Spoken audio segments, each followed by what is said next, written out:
نحمده ونصلي على رسوله الكريم أما بعد فأعوذ بالله من الشيطان الرجيم بسم الله الرحمن الرحيم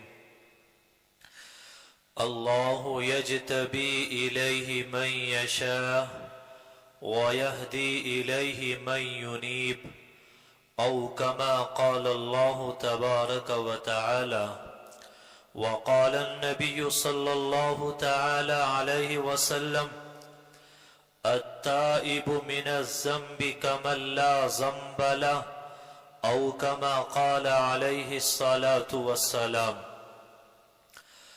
معزز سامعین اعظام، قرآن کریم کی جو آیت کریمہ آپ حضرات کے سامنے تلاوت کی ہے، اس میں اللہ تبارک و تعالی نے فرمایا کہ اللہ جس بندے کو چاہتا ہے اپنی طرف جذب کر لیتا ہے، اپنا بنا لیتا ہے، اور جو بندہ اللہ کو تلاش کرے، اللہ کی جستجو کرے، اللہ کو پانا چاہے، محنت اور کوشش کرے، تو اللہ تعالیٰ اس کو بھی ہدایت عطا فرماتے ہیں اور اس کو بھی اپنا بنا لیا کرتے ہیں۔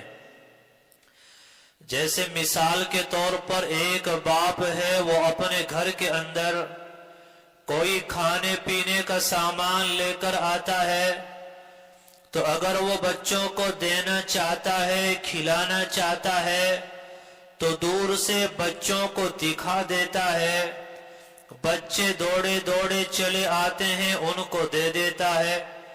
بسا اوقات ایسا ہوتا ہے کہ باپ بچوں کو دینا نہیں چاہتا، گھر میں مہمان آنا ہوتے ہیں، تو باپ جب کوئی پھل وغیرہ لے کر آتا ہے تو وہ بچوں کو دکھاتا نہیں بلکہ بچوں سے چھپا لیتا ہے۔ اس سے یہ بات سمجھ میں آئی کہ اگر باپ دینا چاہتا ہے تو بتا دیتا ہے، اگر دینا نہیں چاہتا تو باپ چھپا لیتا ہے۔ اسی طرح اللہ تعالیٰ اپنے بندوں کو اپنا بنانا چاہتے ہیں، اسی لیے اللہ نے قرآن میں بتا دیا۔ اگر اللہ اپنا بنانا نہ چاہتے تو اللہ قرآن میں اس کو نہ بتاتے، بلکہ اس بات کو اللہ تعالیٰ قرآن کریم کے اندر چھپا لیتے۔ اللہ تعالیٰ کی صفت کریم ہے، اور کریم وہ ہوتا ہے کہ جو بغیر استحقاق کے عطا کرے، نہ قابلیت کو دیکھتا ہے اور نہ وہ استحقاق کو دیکھتا ہے، بلکہ جس کو چاہتا ہے وہ عطا فرما دیتا ہے۔ اسی طرح کریم وہ ہوتا ہے کہ اس کے پاس جو خزانے ہیں، اسے ان خزانوں کے ختم ہو جانے کا کوئی اندیشہ اور خطرہ نہیں ہوا کرتا۔ تو اللہ تعالیٰ کریم ہے۔ اگر اللہ ہم سب کو اپنا بنانے پر آ جائے تو اللہ کے خزانوں میں ذرہ برابر کوئی کمی واقع ہونے والی نہیں ہے۔